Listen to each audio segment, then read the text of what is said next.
Olá, olá, tudo bem? Aqui é o professor Robson Oliveira, professor de Geografia, e venho com você para mais uma aula. Hoje o nosso tema são problemas ambientais. Você já está acostumado nessa época de pandemia. Tenho gravado aqui do meu quarto vários assuntos, né, trazendo aí para você os conteúdos de geografia que mais aparecem nos concursos, mais aparecem nas provas de vestibular e tudo mais. Bom, pessoal, vamos entender em primeiro lugar a questão do conceito, né, ligado o que significa então ambiente, né? Segundo a legislação, segundo a lei federal, né, nós estamos falando do conjunto de leis, de influências, né, de química, biológica, né, que abriga a vida de qualquer forma, né? Quando nós falamos então da questão ambiental ou do meio ambiente, até lembre-se, pessoal, meio e ambiente são palavras que são redundantes, né? Se você falar meio e você falar ambiente, está falando a mesma coisa, é como se estivesse falando subir para cima, né? Se eu falar meio, já está entendido, se eu falar ambiente também.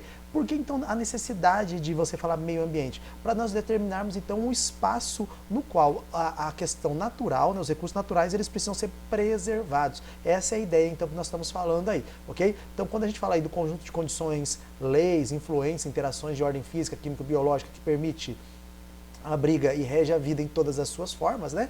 Nós estamos falando então principalmente da questão da manutenção, da necessidade de você manter essa condição, ok? E lembrando, pessoal, né, que por decreto, por lei, né, todos nós temos o direito a um ambiente bem cuidado, né? Então cuidar do ambiente para essa condição agora e preservar para gerações futuras é uma obrigação de todos nós, ok? Então veja, isso é assegurado por lei.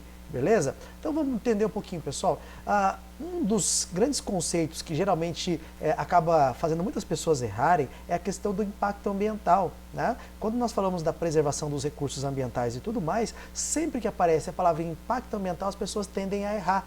Por quê? Porque elas entendem impacto ambiental como sinônimo de um problema, né? E não necessariamente. Nós temos impacto ambiental em toda a história, desde que o homem esteja presente na Terra. Independente se nós estamos falando lá da época dos índios, que ainda viviam em um equilíbrio muito interessante com a natureza, né? Nós estamos falando agora dessas grandes cidades, não importa, né? Desde que exista ser humano na história, né, nós estamos falando aí então de que existe impacto ambiental. Porque o impacto ambiental é toda e qualquer ação do ser humano sobre o ambiente, seja ela positiva ou negativa, né? Então vejam lá, né? Quando a gente está falando, pode ser um impacto ambiental positivo, pode ser um impacto ambiental negativo. Então, se eu plantar uma árvore, necessariamente eu estou agindo sobre a natureza, então isso é considerado o impacto ambiental. Obviamente, um impacto ambiental positivo, né? Agora, perceba, pessoal, a questão do impacto ambiental, ela fica mais clara quando há uma questão de desarranjo, né? Uma arritmia, né? Quando eu falo, então, pessoal, de certa forma, de causar desequilíbrio, causar um dano à natureza. Aí, então, nós estamos falando de poluição, ok? Ou do impacto ambiental negativo. Lembre-se, pessoal, poluição vem do latim poluere, que quer dizer profanar, manchar, sujar alguma coisa. Então, quando a gente tem a ideia, né, de problemas ambientais, nós estamos falando do impacto ambiental negativo, ou seja, a poluição. Okay? Então, qualquer tipo de poluição, a gente tem poluição sonora, poluição odorífera, poluição visual, né? Nós temos uma série de tipos de poluição aí, né? É lógico que, em termo geral, poluição já se entende que é algum problema, né? Mas é interessante a gente entender alguns tipos dela, né? Como, por exemplo, poluição das águas, poluição da atmosférica, né? Então, em geral, quando a gente fala de água, está falando aí de efluentes, né? De sabão, de graxa, de óleo, né? A questão do ar com poeira, com gases que são emitidos aí, né? Principalmente gases ligados ao que a gente chama aí de poluentes da atmosfera ou gases que aumentam a capacidade do efeito estufa, causando aí aquecimento global, né? Nós temos a questão da poluição do solo com chorume, metais pesados, né? Nós temos a questão do desmatamento também, né? Sem falar daí também da poluição, entre outros aí, poluição que são mais difíceis com visual, né? Radioativa e tudo mais. Beleza?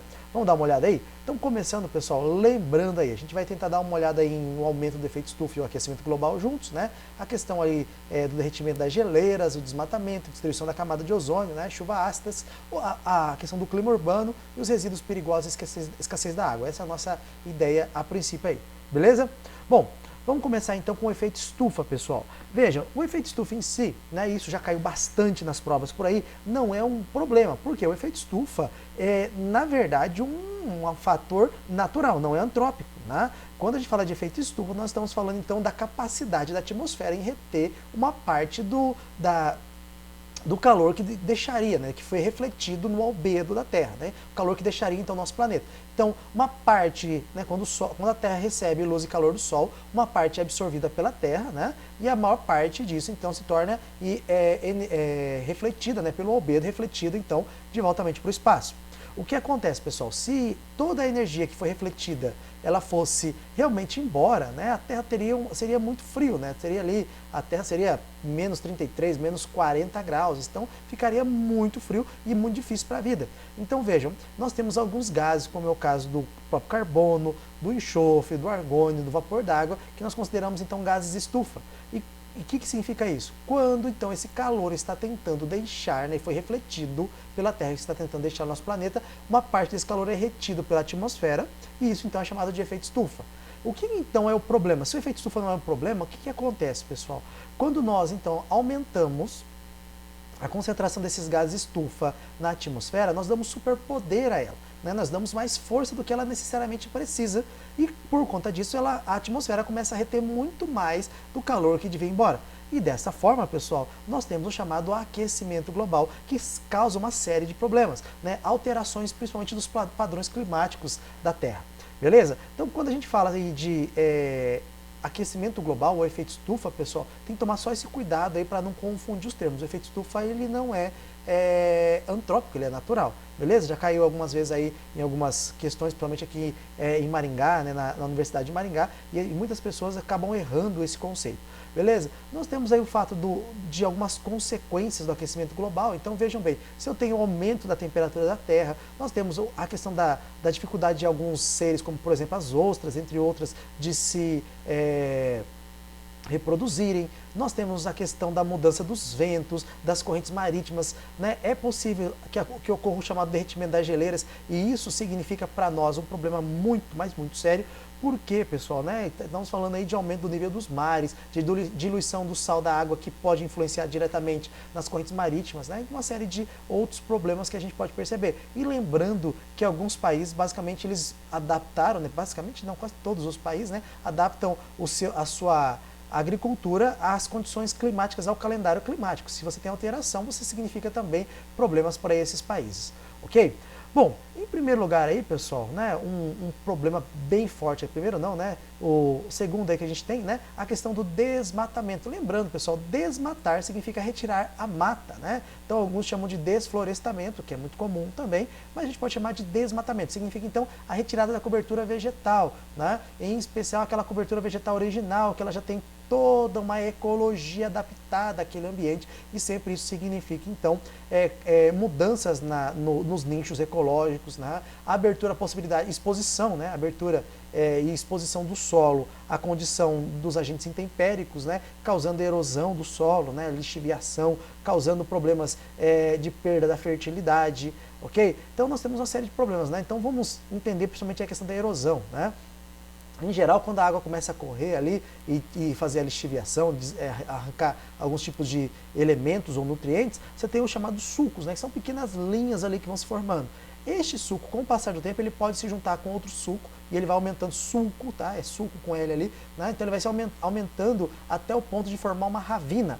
Então o que seria a ravina? A união de vários sulcos, e à medida que essa ravina já aumentou, né, já pegou ali vários sulcos, ela começa a aprofundar até atingir o lençol freático, que nós damos o nome então de vossoroca, e em alguns casos bossoroca com B, tá? Que significa a mesma coisa aí, ok? Então tem que tomar muito, mas muito cuidado na exposição dos solos, né? Hoje em dia a agricultura já faz o plantio direto, já tem uma série de cuidados aí com a questão das curvas de nível, que pode resolver muito essas questões aí dos solos, beleza? Bom, a questão da camada de ozônio talvez seja algo que nós aqui já não ouvimos há muito tempo, né? Ficou muito na década de 80 e 90. Por quê? Percebeu-se, né, que durante a década de 80, principalmente, que havia alguns lugares nos quais a atmosfera não estava cumprindo seu papel, ou pelo menos um dos seus papéis, né? O que era isso, né? A atmosfera ela tem entre as suas funções a função de proteção contra a radiação ultravioleta, uma parte então da radiação solar, né? E o que aconteceu, então, ali mais ou menos na estratosfera, né, acima da troposfera, você tem a camada da Terra, né, da atmosfera, formada ali com uma grande composição de ozônio, o O3. E esse ozônio, então, ele reage com a radiação ultravioleta. o que se percebeu é que em alguns lugares do planeta a radiação estava passando livremente sem necessariamente ser absorvida, né? E por conta disso, pessoal, por conta dessa questão, chamou-se de buracos, né? Buracos na camada de ozônio. Percebam, pessoal, à medida então que você tem lugares nos quais não está havendo uma reação com o ozônio, né, e a radiação ultravioleta, né, UVA e UVB, né, você está tendo lugares que são nocivos à vida. Então, por conta disso, né, entendeu-se como problema. E qual a causa desse problema? Principalmente ali a questão do sistema de refrigeração, né, aparelhos condicionadores de ar, aerosóis que usavam o chamado CFC, clorofluorcarbono, né? O que acontece? É um gás instável, né? Ele é utilizado principalmente porque você agita ele, ele se expande, né? Mas ele é um gás muito leve. E à medida que ele chegava então na estratosfera, ele reagia liberando o carbono, né? Então lembra que é clorofluorcarbono, né? Clorofluorcarboneto, né? Então liberando o carbono, e esse carbono então roubava uma molécula do ozônio, deixando então o ozônio com a composição de oxigênio. Né, e o oxigênio não reage com a radiação ultravioleta. Então percebia-se que, além de tudo, você criava um problema porque você gerava um monóxido de carbono. Ok? Então, percebendo, pessoal, isso era um problema, e a partir de 87 foi assinado então, o chamado Protocolo de Montreal, né, com a intenção de você reduzir, né, então os países se juntaram e acordaram de reduzir o uso de CFC, e me parece, né, que até então isso realmente foi acontecendo, e hoje a gente não fala muito desse problema, ok? Bom, a chuva ácida é um problema que tem se tornado muito grande, principalmente nos locais nos quais se usa ainda a queima de carvão como principal fonte de combustível, né? As chamadas termoelétricas, principalmente aquelas que não têm o chamado dessulfurizador, né? Que seria ali uma forma de captar das chaminés ali o enxofre. O que acontece, pessoal? À medida que você libera enxofre da produção industrial, enxofre das queimadas de carvão, né? Esse enxofre ele entra em contato com a água da atmosfera e ele forma então tipos de ácido, em especial o ácido sulfúrico.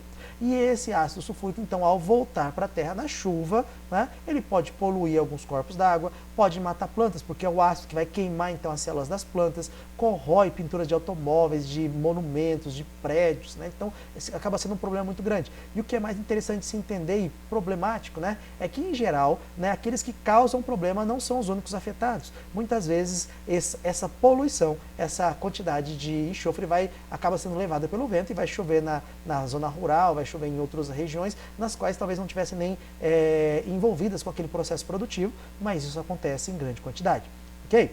Bom, o clima urbano, né, nós temos alguns casos ali, a questão da ilha de calor e tudo mais, mas antes disso preciso falar sobre a questão da concentração de poluentes, pessoal. À medida que nós temos muitas fábricas, né, e por conta do fato de que nós temos prédios e a circulação atmosférica é muito difícil nas grandes cidades, nós percebemos, né, que há uma concentração de poluentes nas grandes cidades, que nós damos o nome de smog.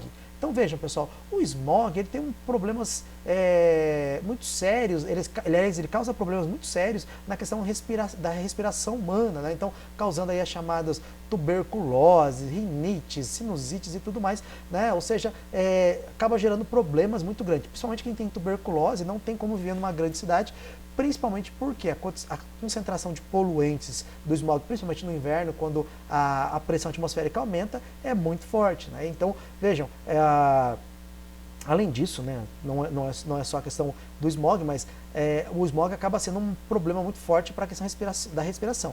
Além disso, nós temos o fato da questão do lixo urbano, né, aquele que é coletado e não tem, às vezes, onde colocar, e você tem que levar para algumas áreas para poder fazer lá o aterro sanitário, ou o lixão a céu aberto, ou até mesmo a questão ali de queimada disso, né? E veja, nós temos o fato de que muito lixo é jogado aí por conta da má educação das pessoas, e é muito comum nas cidades, aí falando do nosso país, né? Das cidades brasileiras, que as pessoas jogam lixo no chão, jogam lixo pelo vidro do carro e tudo mais. Isso vai ficando, né? Além dos postos de combustível, com a questão do óleo que cai, que é levado pela enxurrada, né? Quando se lava ali o piso do pátio do posto de combustível, ou seja, nós temos uma série de problemas aí ligados à questão urbana, né?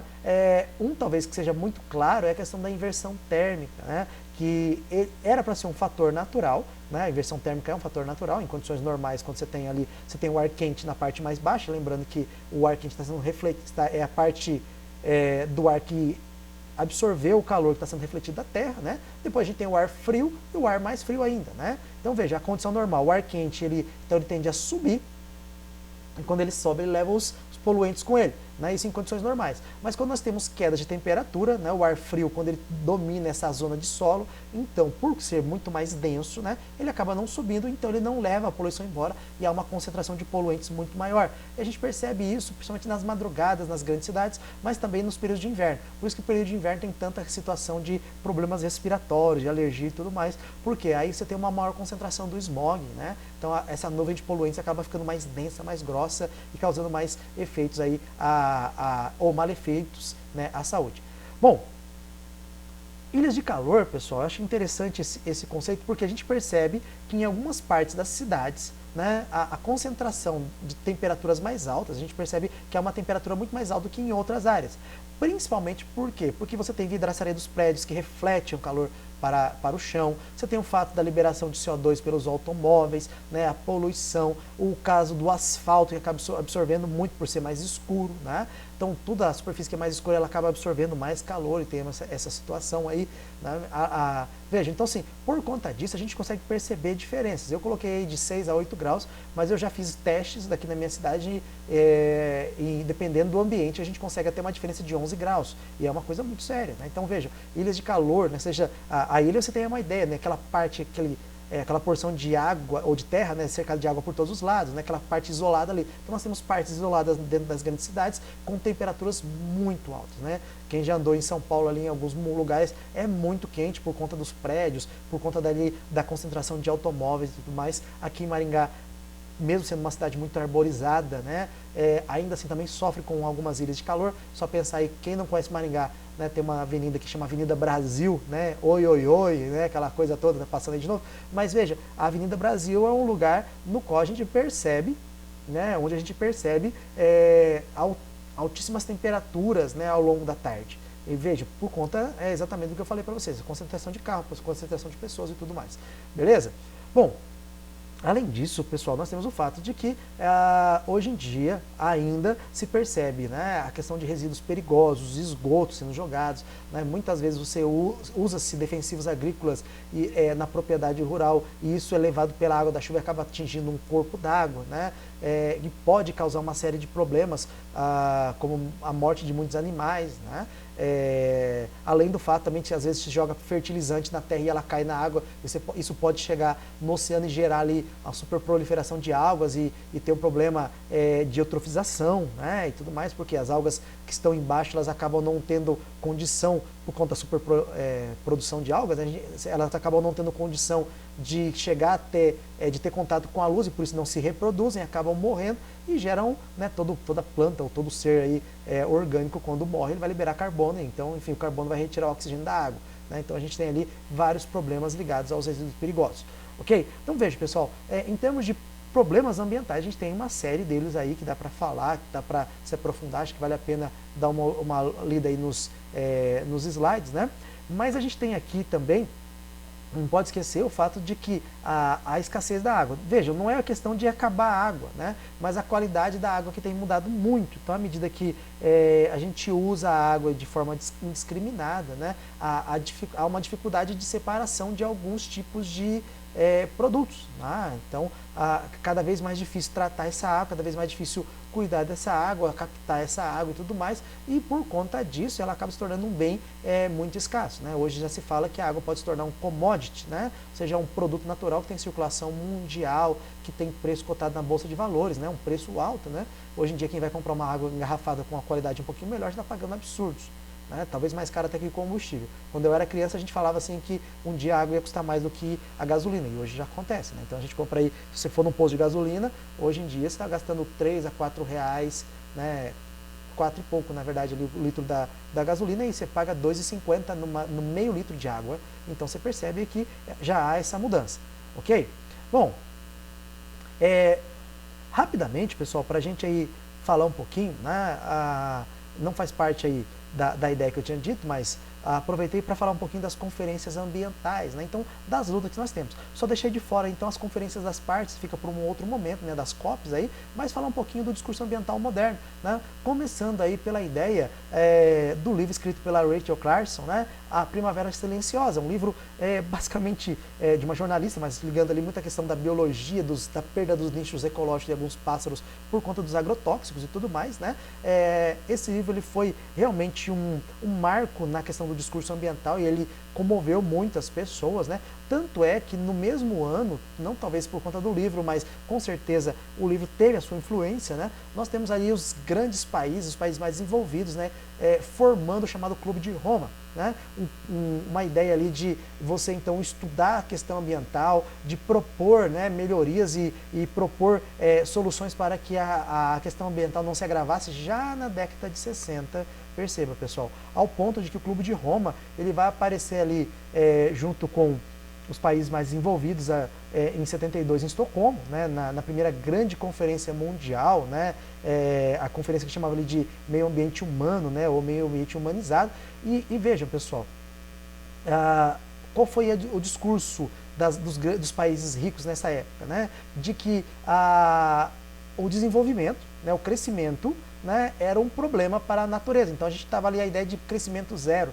Veja, pessoal, imagine só os países em desenvolvimento, como é o caso do Brasil, a Argentina, a Índia, né, que viram muitos países tirando seus recursos, explorando seus recursos e crescendo.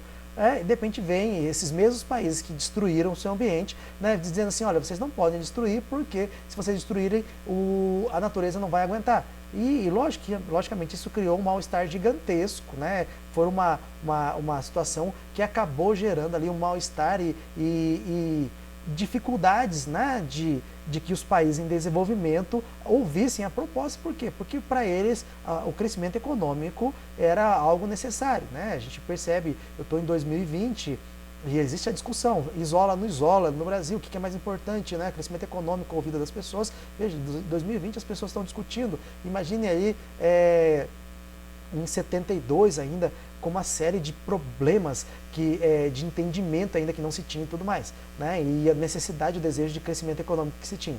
Bom, antes de eu falar um pouquinho do Protocolo de Montreal, é importante a gente falar, pessoal, que na década de 80 nós tivemos também o relatório de Brundtland, né? No qual, né, depois de um estudo muito, mas muito bem elaborado, né, trazia ali a ideia do desenvolvimento sustentável, né? Então, a ideia de que se, né, todos cooperassem, você poderia usar os recursos de uma forma consciente, óbvio, né, e que esses recursos poderiam ser utilizados pelas gerações futuras. Então era uma ideia muito interessante, né, que acontece ali na década de 80 e depois, né, o Protocolo de Montreal, que eu já falei para vocês em 87 ali na questão da diminuição dos clorofluorcarbonetos, né? Isso já falei para vocês aí, ok? Bom, 20 anos depois, né, da Conferência de Estocolmo, nós vamos ter uma nova conferência acontecendo na cidade do Rio de Janeiro. Então a gente chama ali de Rio 92 ou Eco 92, foi muito comum, né, chamada formação da conferência, né, da cúpula da Terra, né, na qual a ideia ali era então discutir os problemas ambientais e tentar resolver esses problemas ambientais de uma forma, né. Foi ali também que se discutiu muito a questão das COPs, né, da Conferência das Partes, que elas aconteceriam, e hoje as Conferências das Partes é a principal forma, né, efetiva, né. Então os fóruns a cada 10 anos aí da ONU, ela pode até ser um fórum de discussão, mas as tomadas de decisão são muito baseadas nas COPs, né? Então, tanto é que Kyoto, né, de 97 é uma COP, tá? A ideia ali, de até 97. Mas vejam, pessoal, o que eu acho interessante a gente falar aí sobre a questão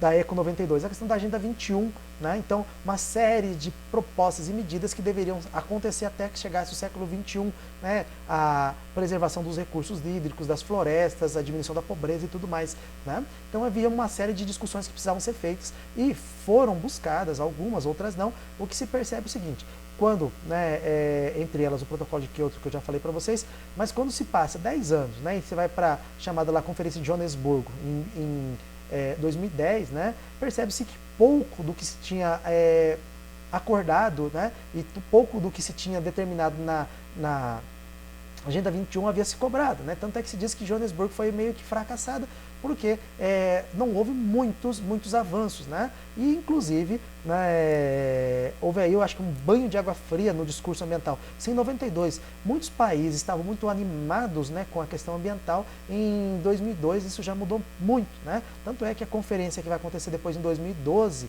né, ali na questão do futuro que queremos, a gente já percebe o seguinte, que há uma busca, né, uma tentativa ali de restaurar o ânimo das pessoas, né? Então, a ideia ali que acontece, volta para o Rio de Janeiro, né, falando assim lá, né, o desenvolvimento sustentável, né, o futuro que queremos e tudo mais, né, se percebe o seguinte, que a ideia era retomar. Mas o que acontece, mais uma vez, pessoal, os discursos são muito bonitos, mas nada de efetivo acontece. Então, quando a gente pega, por exemplo, ali a Rio 92 para discutir a Rio 2002, a Rio 2012, nós percebemos, né, que as discussões, elas ficam ali, acabam se formando documentos ali importantíssimos, mas que tem pouca efetividade, né? Como eu disse para vocês, as conferências, elas existem, né? Eles estão aí, então mostro para vocês, porém, né, elas acabam tendo pouco sentido específico de ação, né? E como fica mais interessante aí, por exemplo, a gente tem a COP 21, né, a Conferência de Paris, né, ali criando a questão da busca por investimentos para diminuir a questão do aquecimento global e tudo mais, ou seja, são muito mais efetivas do que necessariamente as conferências, ok? Bom, aí uma questãozinha para a gente pensar, né, um pouquinho e a gente poder resolver, tá? A humanidade é a parte de um vasto universo em evolução. A Terra, nosso lar, é viva como uma comunidade de vida incompatível. As forças da natureza fazem da existência de uma aventura existente e incerta, mas a Terra providenciou as condições essenciais para a evolução da vida. A capacidade de recuperação de comunidades de vida e o bem-estar da humanidade dependem da preservação de uma biosfera saudável, como todos os seus sistemas ecológicos, uma rica variedade de plantas e animais, solos férteis, águas puras e ar limpo. O meio ambiente global, como seus recursos finitos, é uma preocupação comum de todos os povos. A proteção da vitalidade e diversidade da beleza da Terra são um dever sagrado. Aí está o texto, né, e está aí a referência dele. Então, em 22 de abril de 70, o senador norte-americano, né, Gaylord Nelson, né, convocou o primeiro protesto nacional contra a poluição. Mais de 20 milhões de pessoas nos Estados Unidos, preocupados com a visível degradação planetária, né, engajaram-se ao movimento. A partir de 1990, o Dia da Terra, né, passou a ser adotado em vários países, tornando-se evento internacional. A comemoração do Dia da Terra é uma forma de chamar a atenção da população mundial para. Então vamos lá. Primeira alternativa ali, 01, a necessidade urgente da preservação e recuperação dos recursos naturais. Acho que fica muito claro isso, né, pessoal? O Dia da Terra ou, né, as conferências, a busca, né, sempre assim, chamando a atenção. Então as conferências elas têm essa atenção, não tem questões muito efetivas, mas vamos chamar a atenção para a necessidade e importância de se preservar os recursos, por isso está correto, né? A necessidade dos países se desenvolverem utilizando mais os recursos naturais. Obviamente que não, né? Inclusive em 72 já dizia, olha, né, não dá para ter o crescimento zero. É óbvio que depois se pensa em desenvolvimento sustentável e tudo mais, em 92 falou-se muito, mas essa alternativa está errada, tá? A falta de necessidade de se considerar os efeitos da poluição industrial, mas sim das suas causas. Só pensando na causa da poluição, não necessariamente nos efeitos. Obviamente que não, né? A gente tem que pensar na causa e no efeito sempre, né? Aliás, é uma discussão que a gente já tem. O que provoca, como se provoca isso e quais as causas e quais os efeitos provocados. Ok? A motivação da sociedade global para a urgência do desafio da sustentabilidade planetária. Voltamos aí. Olha, utilizar os recursos de forma, né, consciente para que eles possam ser utilizados pelas gerações futuras. Correto? Né? E vamos para a última ali, a observação da Agenda 21 firmada na Conferência Ambiental anterior, pessoal. Não, a Agenda 21 foi formada em 92, né? Então tá errada, beleza? Um forte abraço para todos, né? Espero que vocês tenham aproveitado, espero ter ajudado. E um abraço e até semana que vem, se Deus quiser.